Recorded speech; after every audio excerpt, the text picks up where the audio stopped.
This is Specific Objects, Talks on Art in the Catskills, and I'm your host, Miriam Atkin. Today I have here with me in the studio Catskill-based poet Stacy Szymaszek, and I'll start by sharing their bio. Stacy Szymaszek is the author of 7 books of poetry: Emptied of All Ships, Hyperglossia, Hart Island, Journey of Ugly Sights and Other Journals, which won the Ottoline Prize from Fence Books and was nominated for a Lambda Literary Award, A Year from Today, the Pasolini Book, and Famous Hermits. Their book essay will be published in 2025. They are the recipient of a 2014 New York Foundation for the Arts Fellowship in Poetry, a 2019 Foundation for Contemporary Arts grant in poetry, and are a 2024 MacDowell Fellow. From 2007 to 2018, they were the director of the Poetry Project at St. Mark's Church. They enjoy teaching and mentoring younger poets, and have done both in a wide variety of contexts, including recently the ESB Fellowship program they founded at the project in 2013 and Queer Art Mentorship.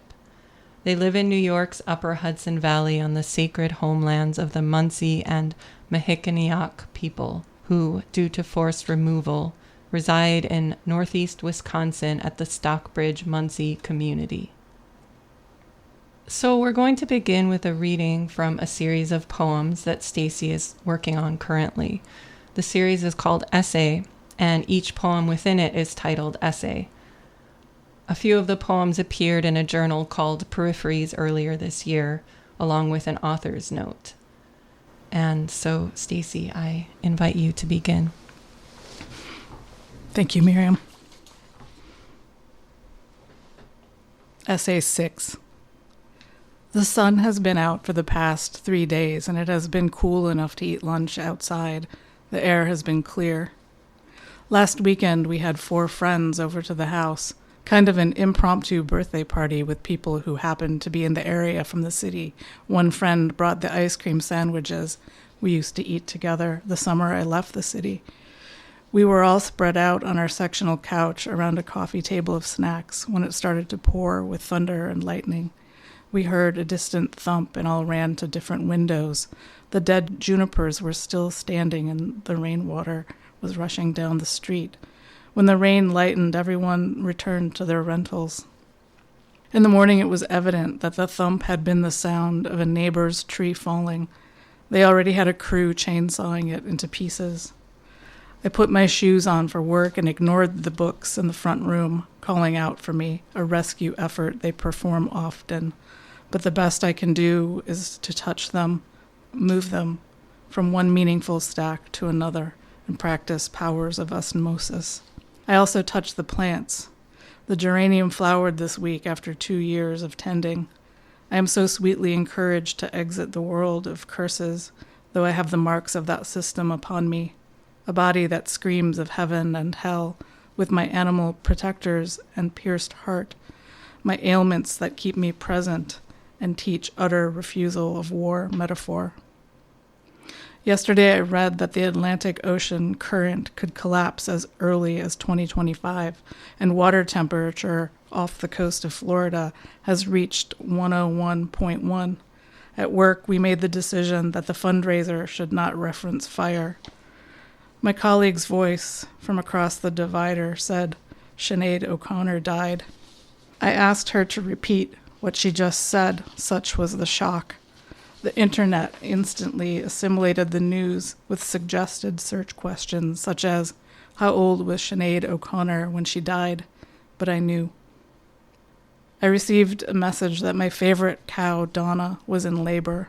By the time I got to the loafing shed, her calf was on her knees, rising up for the first time. She went directly to Donna's teats, but the cow, who had till now been a heifer, kept raising her hoof to keep her away.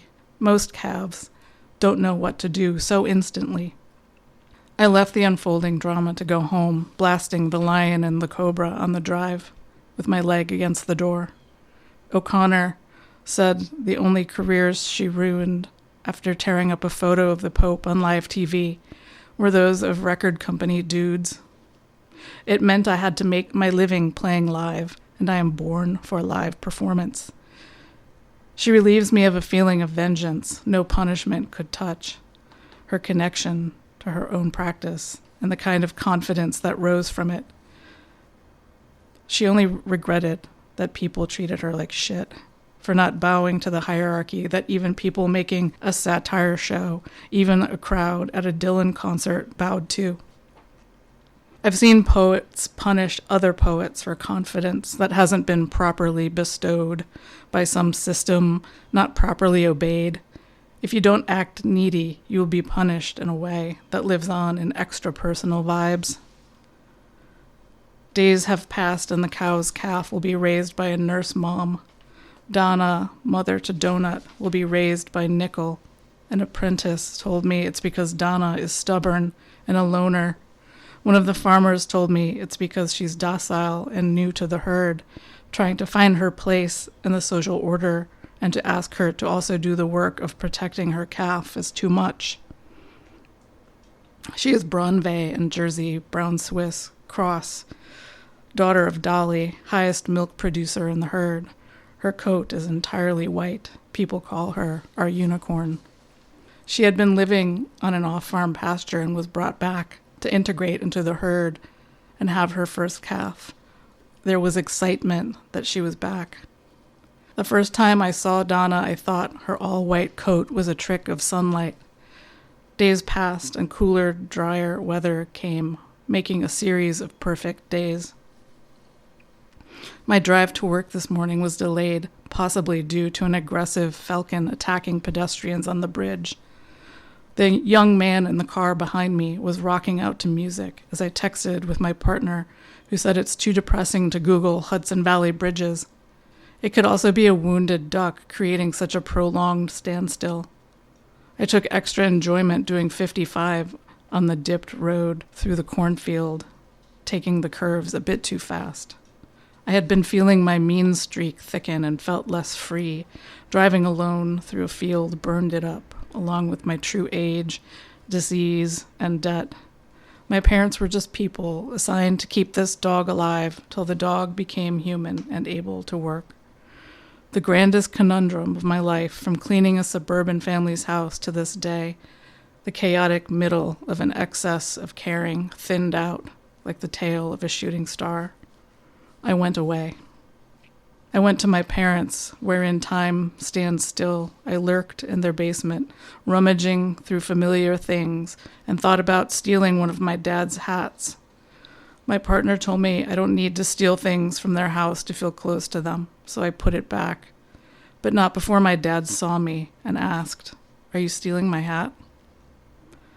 Then there was a party, and family arrived through the garage door, as they have since before I was born, except I have to remember how all of my grandparents used to enter a party, and I do. The weather was what I would call not extreme in any direction, salubrious, and there was constant goldfinch action at the feeders. Everyone had gotten thinner except for me, making friends with my old world body. My mom says she likes my rosacea because it gives me a little bit of color. I guess it's like the blush she always wanted me to wear. On the plane home, I read Brecht and Rotifer. When I hear myself sing, I say, "Today I'm happy. That's good for my skin." And the only happiness is to be shut up in art. The one time I met Stephen Rotifer, I showed him my tattoo of Cocteau's drawing of his sailor lover, Jean de Boer, that I came to through one of his books. He inscribed that book for Stacy at the Cocteau Upper Arm Church, XOX, before giving a reading, wearing khakis that still had a plastic security tag on the cuff. I saw my partner across the aisle of the plane reading a book on Fassbinder. I was next to a woman who high-fived me back at the gate when we heard the storms in New York let up enough for us to take off. So, something that I feel very viscerally when I hear that poem is the kind of time-space warp that happens when the narrative jumps from the traffic jam to the family home scene. The syntax kind of breaks, and then there's this short declarative sentence that says, "I went away." And it kind of jump cuts the poem to this other place. So I'm just wondering, what's the significance of that disjunct for you? I think that the way I have a compositional tendency in my work to be very associative, and really just to trust that and not overthink it. So it's really kind of like having a light touch, I guess. And somehow believing that it works. Yeah, I mean, it was definitely a moment. I don't think I came across any short clipped sentences like that otherwise. And it felt very, almost like you were on a rocket ship into some other place. Mm-hmm. And it sort of hyper-focused me on, I don't know, the way that you're working through different modes or degrees of presentness and almost like poetic disassociation. It's like the intense attention to the here and now, feeling sensations in the moment, but then this like voice that is almost disembodied and narrating. Mm-hmm. And for some reason in that moment, that was really highlighted to me. Yeah. Maybe because it's so artificial, like that jump, It's like there's something very disembodied about that. Mm. Yeah, I think it's interesting because I wrote this book from May. It was another kind of like, oh, I guess I'm doing this for a year kind of book project for me. So May of 2023, and I finished it up in May of this year. And just reading this piece right now, I was kind of struck by how much the past comes into it, because I do think of this book and my writing in general as being like very kind of like about being in the present. Mm-hmm. But it really is like how being in the present and being grounded in the present allows, it's kind of like creates, and I'll say that it fabricates a stability where the past can come in. Okay. Yeah, I think I see what you're saying. So that it's like almost a kind of attention that clears a space for things that you don't otherwise allow space for. Yeah. And I'm only just having this thought now, which is just born of this conversation with you. I feel kind of like I've been saying this for so many years, but it's kind of like some of the poets that I look to, like Philip Whalen.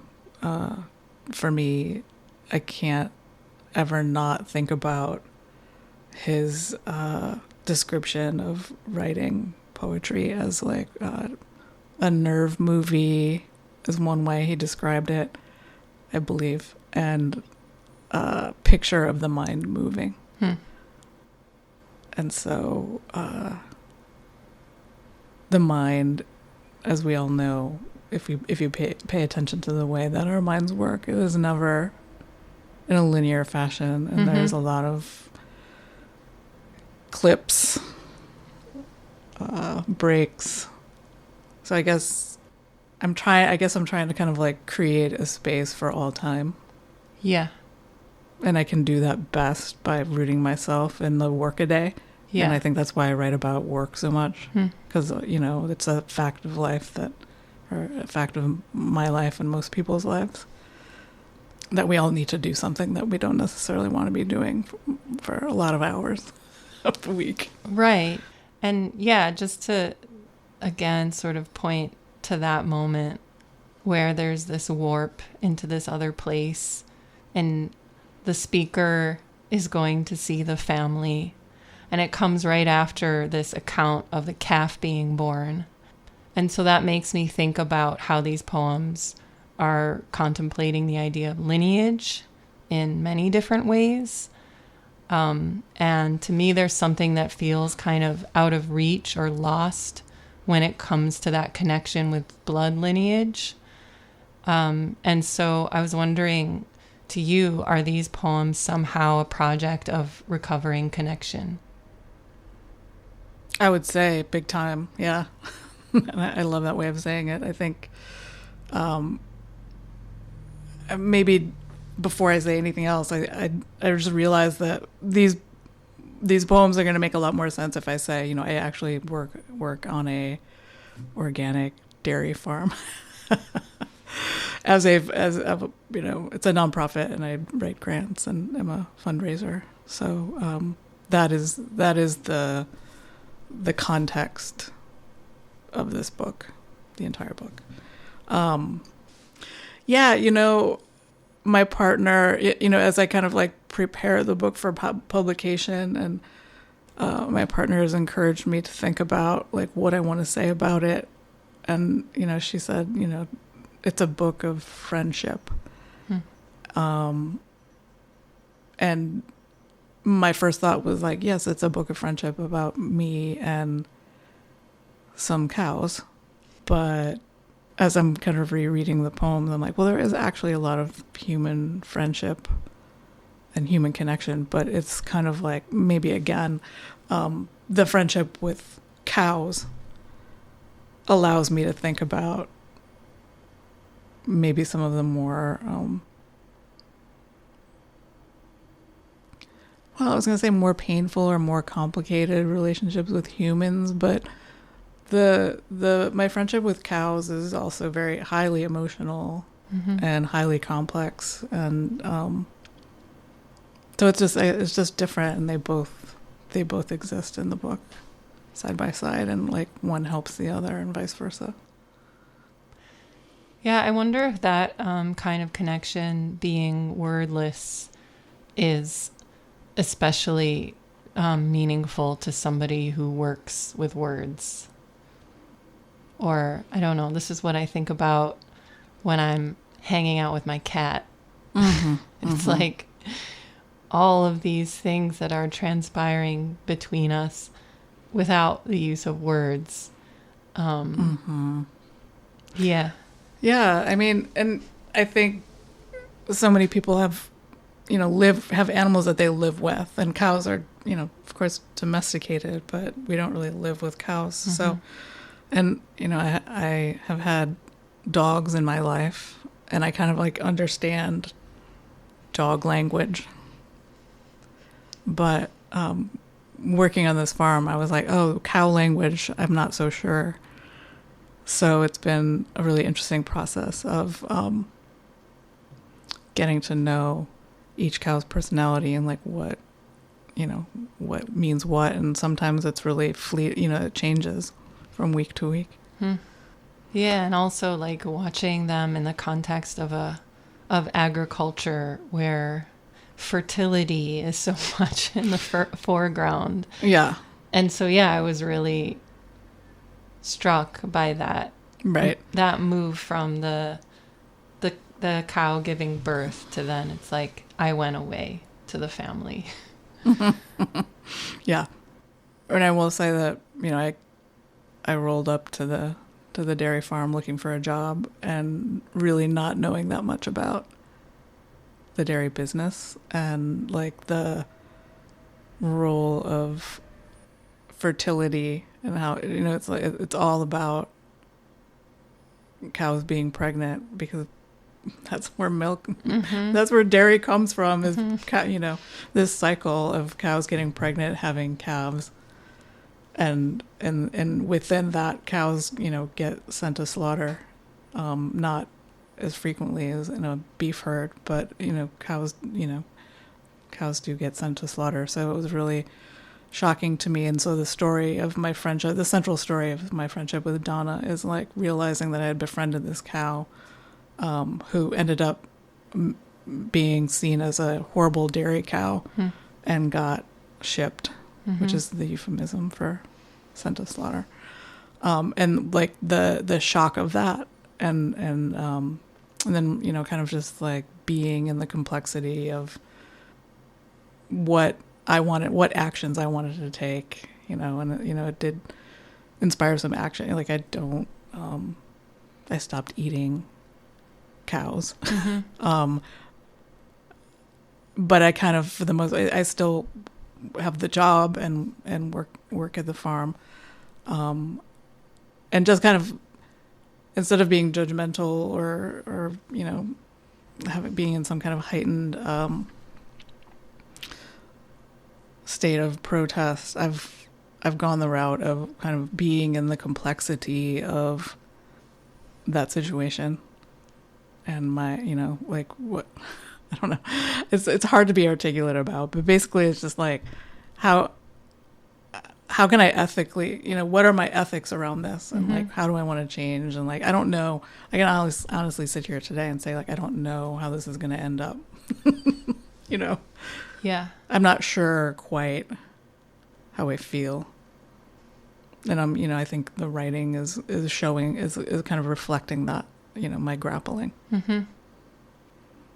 Yeah, I kind of want to push more on the question of lineage, because there's also, there's the way in which these poems reflect on blood lineage and also artistic lineages. And as well as cow lineage. Yeah. And I noticed that when the writing moves to reflection upon poetic lineage, it's very, very grateful and affectionate. And yeah, I mean, my sense is that there's a really clear and kind of focused awareness of the sustenance that those lineages provide. And so, you know, you mentioned Philip Whalen, and can you, I guess, talk a little bit more on how different artistic lineages are coinciding in this work? Yes, I think that, again, going over the poems recently, I was kind of struck by how many of the poets that I reference are from the West Coast, and this book is going to be published by Kripskaya Books, which is based in the Bay Area. And there's something about it that feels like very West Coast. It's like, you know, it's very like rooted. Again, there's that kind of like contradiction where it's like it's rooted in the Hudson Valley of New York, but it seems like a very West Coast book, and the people that have responded the most strongly to the work have been in the Bay Area, which I find very interesting. But yeah, there's like Lou Welch is in there. Joanne Kiger, I don't think I refer to, but as a kind of a presence in there through the poetics. I think this is a theme that is very present in my books, and I just feel like it's part of how I understand my purpose, and it's part of how I move in the world, and it's part of like what makes it, you know, I feel like I don't know how to say it in a way that's not like that it feels minimizing, but I feel very held by feeling like I am keeping alive a lineage, and not in any kind of like academic way or pretentious way, or, you know, I'm not evangelizing about these poets. I'm not an academic. I'm not teaching them. It's just very personal to me, and like I feel like I am among them, moving among them, and it's also like not like woo woo, or, you know, like I'm not having like seances. I have had one seance, but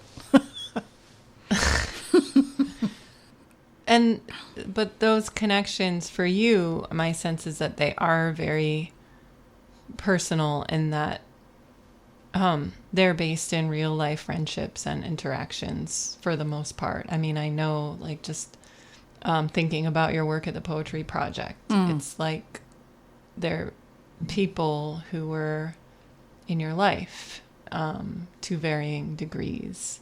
So it's not abstract. Right. So, there is the element of the past again that, for instance, like my work at the project was an everyday continuance of my understanding of lineage. So starting the mentorship program, trying to foster intergenerational friendship and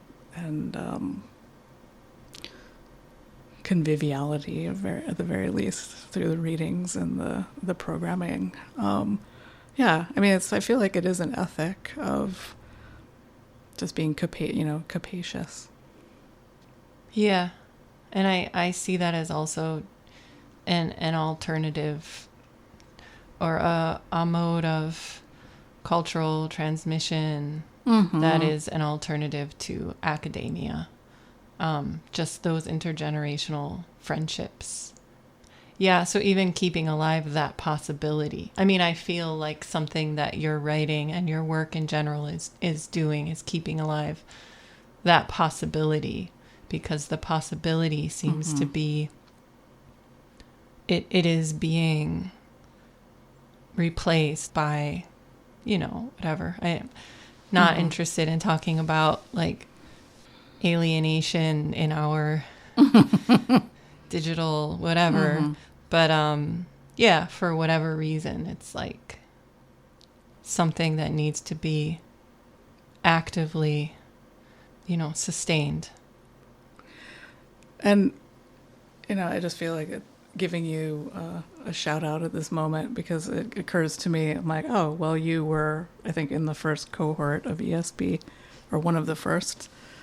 So I kind of see, I pay attention to what you're doing in the organizing work and this radio show. And I see that in the context of the Poetry Project and that program, certainly not limited to that context, but like it is a context in which I understand like your current organizing for poetry. The name of poetry and all the presses that you're working for and all the fundraising that you do.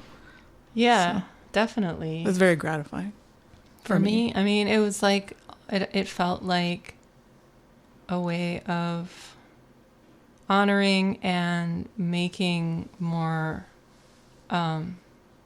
real and long-lasting, intergenerational connections that were already there, but weren't given the time and space to flourish. And yeah, I think that's what that project or that program meant for me.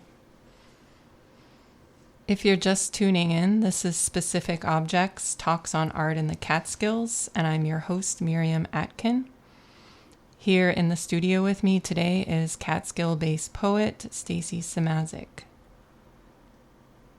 So there's a lot about survival in these poems, just how to get through the daily challenges of being a human. And I guess, speaking broadly, what are some of the conditions related to daily survival that these poems are reflecting on? Well, there's always a lot about health. And so, becoming middle-aged, menopause, experiencing bodily changes that, I haven't really experienced. I feel like I'm not the first person to say it, but it really hit home. Like, oh, this is like going through puberty, or it's like that level of physical change somewhat rapidly. So that's a big one, being a 55-year-old woman. Yeah. I made a lot of kind of later in life changes that I think maybe, I don't know, if I don't know what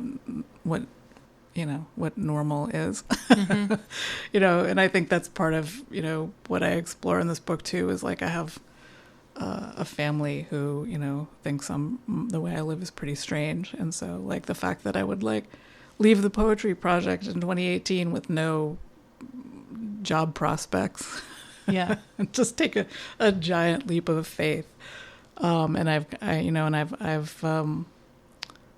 haven't had like a totally, from the outside, it could be like, oh, that's not a very stable life, but like it's an artist's life. And I think that, inviting a degree of that, I don't know, precarity is too strong a word, but like not, just like being open to what's next. And, like, oh, like I probably am not going to have this job for the rest of my life. And what am I going to do next? And will I ever be able to retire? And, am I going to have enough money?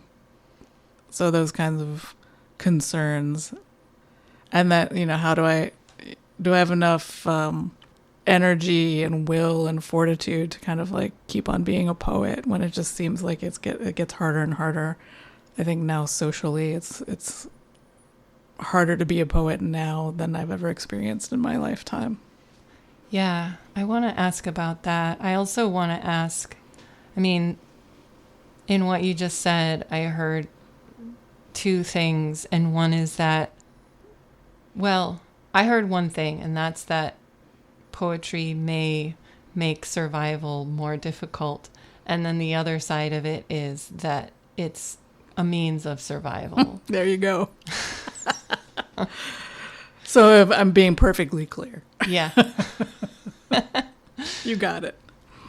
So as far as like the difficulties of being a poet go, this word usefulness comes up a number of times in your author's note that introduced the poems in peripheries. And there you say that the poems ponder the possibility of loving beyond usefulness. And I read this to be about the kind of blurring between friendship and opportunism that can happen in literary scenes or really any art scene. And I'm not sure if that's what you mean, but I'm interested in hearing how you conceive of that loving beyond usefulness. Yeah, I think that's a theme early in the essays. I think things midway through turn pretty heavily toward the cows in the herd. But yes, that kind of connection with like Donna, the cow, being sent to slaughter because she was not useful. Right.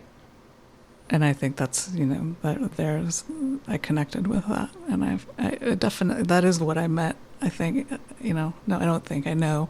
That is what I was referring to, is this like feeling of this confusion between what is friendship when one is in a role that has some power, and that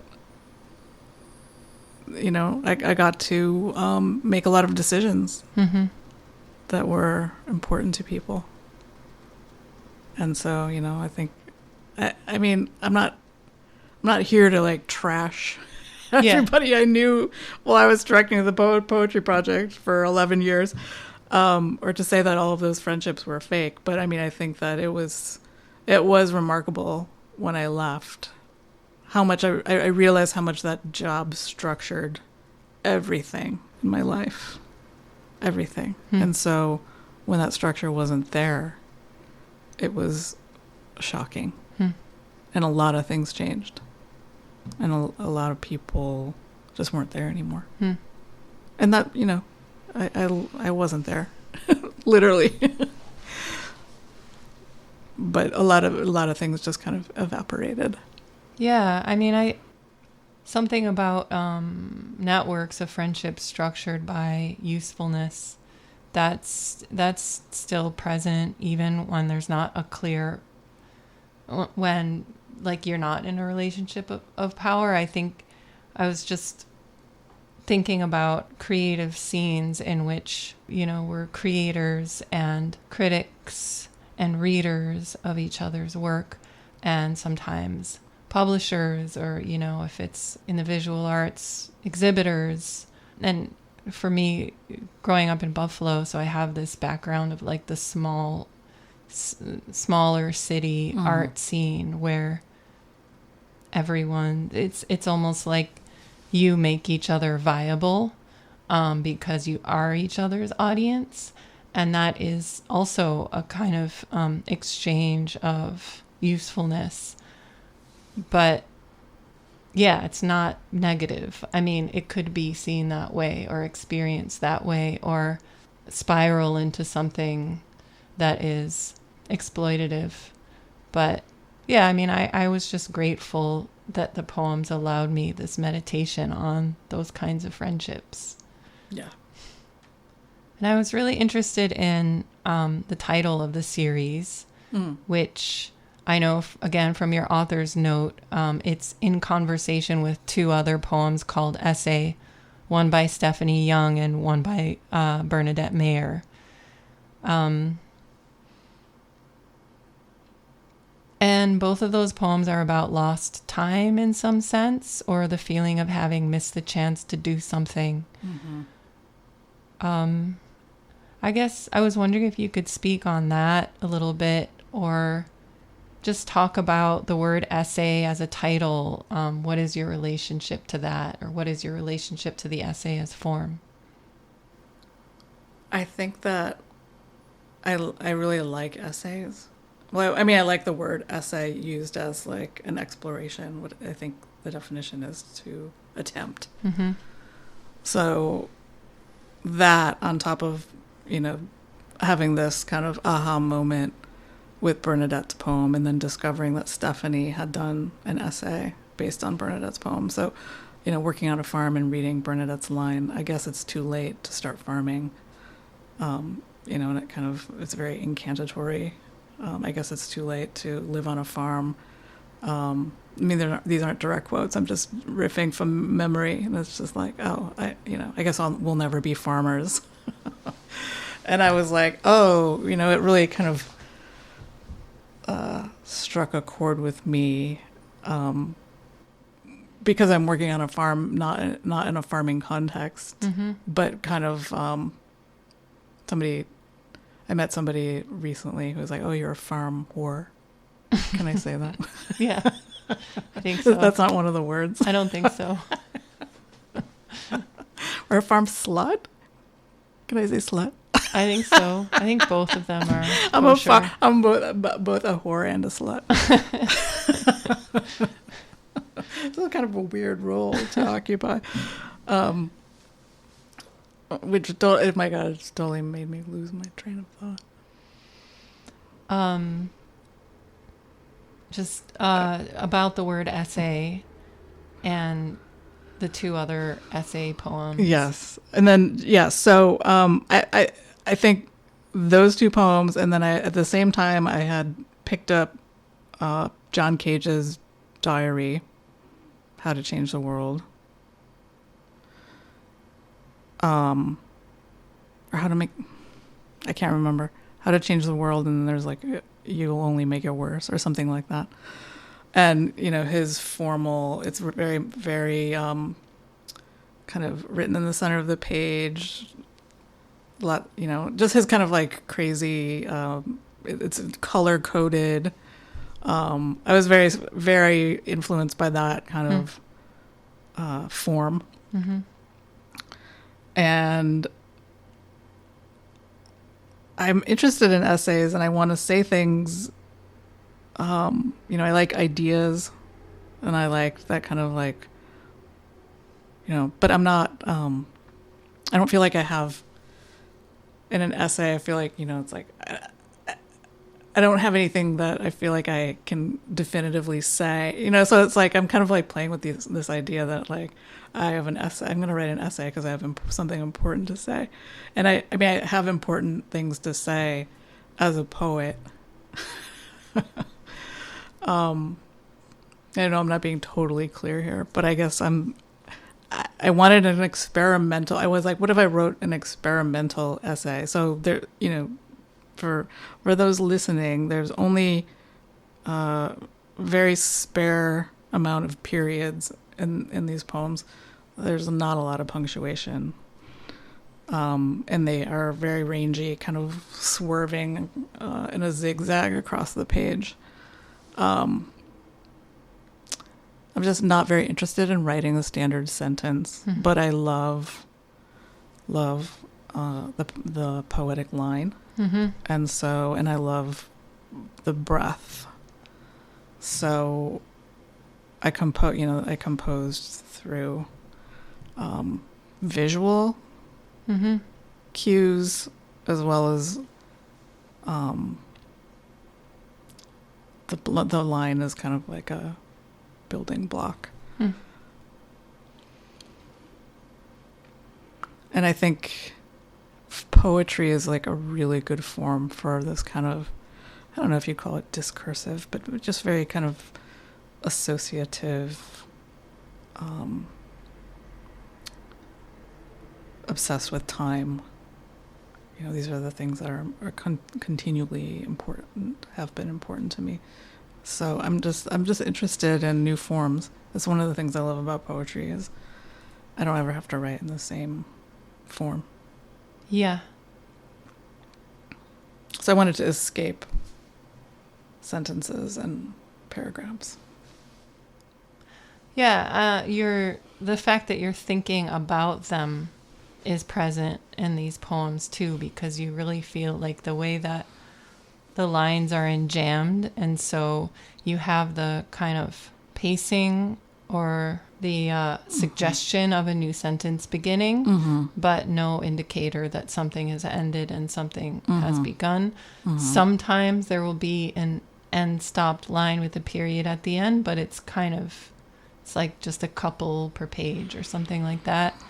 And yeah, it just, for me as a reader, it put me in a space of reflecting on the sentence, like what it does to my understanding or my comprehension of what's being read or told to me, but also the form of these poems creates this kind of experience where the individual words aren't subordinated to larger units of meaning, like, the sentence, because the way it proceeds, you really have to, each word has a gravity to it. Right.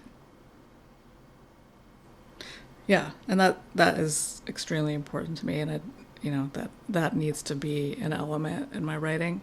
And so it's like, how do I kind of extend my line and maintain that sense that every word has been chosen for a reason and is an acting in community.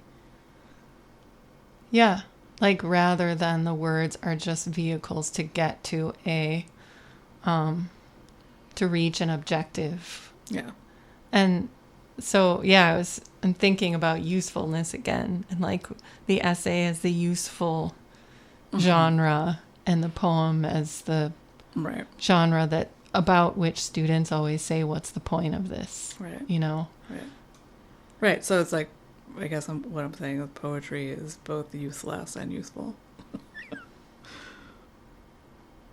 I mean, I think that I could definitely, if I were to just shift my focus and say, I'm looking at this as an essay, I could pull out arguments and evidence and all of that. So it's an essay. There you go. Aptly titled. But yeah, I do think, just to echo something that you said, I think that one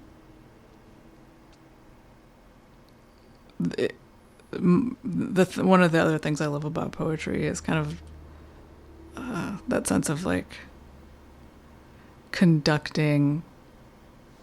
It's almost like like a conductor. It's like, I'm gonna break the line here on this word, and it's gonna make it could potentially create a reaction. Mm-hmm. Because obviously I want it to be emotional. Yeah. I want to create, not in any kind of false way, but if I want to. There's ways to, there's things you can do in language and stylistically that like create a heightened sense of awareness, and a heightened emotion where you want it.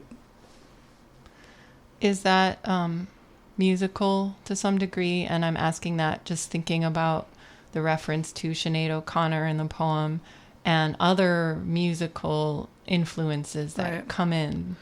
Yeah, I mean, I think there's a lot of essays in essay. I mean, you could just pull out all of the folk singers that I write about. You could pull out all the cow material, and that's another essay, and then like all of the things about my past. Yeah, my home, like it's like, so there's just like it's kind of like all spliced in there. But yeah, I mean, I don't know. I mean, we both do a lot of driving. Yeah. And so the playlist has become a part of my life, and making playlists. And I think part of the impetus for this book was actually making a playlist that I would write to.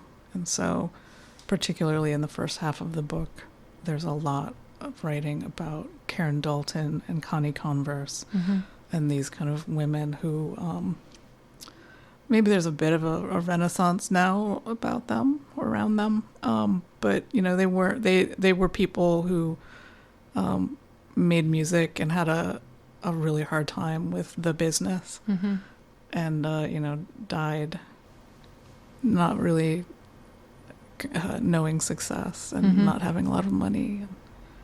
So Karen Dalton died of AIDS-related complications, and Connie Converse disappeared, assumed suicide. And Sinead O'Connor, and there's a number of mostly women, but there's some men in there too that I talk about. Yeah, you say in that author's note that you were on a hunt for a sound, and I really liked that line. Thank you. And I feel like the sound of lesbians. I'm like, oh my God. It's like, oh, wait, I should look into this person. I'm like, oh, this person's a lesbian. Oh, she was a lesbian. It's a real knack. My gift. We've somehow mostly used up our time. No way. Yes. Wow, that went fast. So I want to ask you to read again so that we can end with the sound of your poetry. Great idea. Okay, I'm going to end with essay 14. And there's 25 in the book, I think. 25, yeah. Essay 14. The poet Sachio Ito was a dairy farmer, wrote lines about brushing the cows daily and how his clothes must stink. It is such a smell. It is such a beautiful smell that there is no one word for. So I will say it is the smell of time, the hot, fermented core of living matter, the inner hay that can look like seaweed. That is the basis of my winter routine. Meeting Wren in the back part of the dry cow paddock to feed her this prized hay. She is never willing to share, using her huge horns to clear space around her, so the others can only watch as she gets the best bits. Cairo, being among the others. I've worked out a way to feed them both by giving Wren a mouthful and then rushing to the other side to feed Cairo. Today, Wren took an apple and let me scratch her head, but she likes it best when we are close but not touching. I learned that she is part Brangus Brahmin mixed with Angus, and something else I forgot. The closer I feel to some cows, the harder it gets to narrate, is best conveyed by the harmony running through my playlist, or low excitement that we call a habit, or somehow coalescing in thin air, innocence and horror of being. We sang to the cows during Saturnalia. The cattle are lowing, the baby awakes. The belief holds that on Christmas Eve animals gain the gift of speech at midnight. But what if humans gained the gift of going on olfactory cues, reading degrees of muscle tension, nonverbal auditory sounds such as lowing and waking? Ito wrote, "When cowherds begin to make poems, many new styles in the world will spring up. When cowherders begin to make poems, we will gain the gift of mooing." The oldest surviving English poem was written by a herder in the 600s named Cadmon, who is said to have been illiterate, but after a dream visitation was able to sing words that he had never heard of before. The oldest known poem is, of course, Gilgamesh, whose mother's name, Ninsun, means wild cow.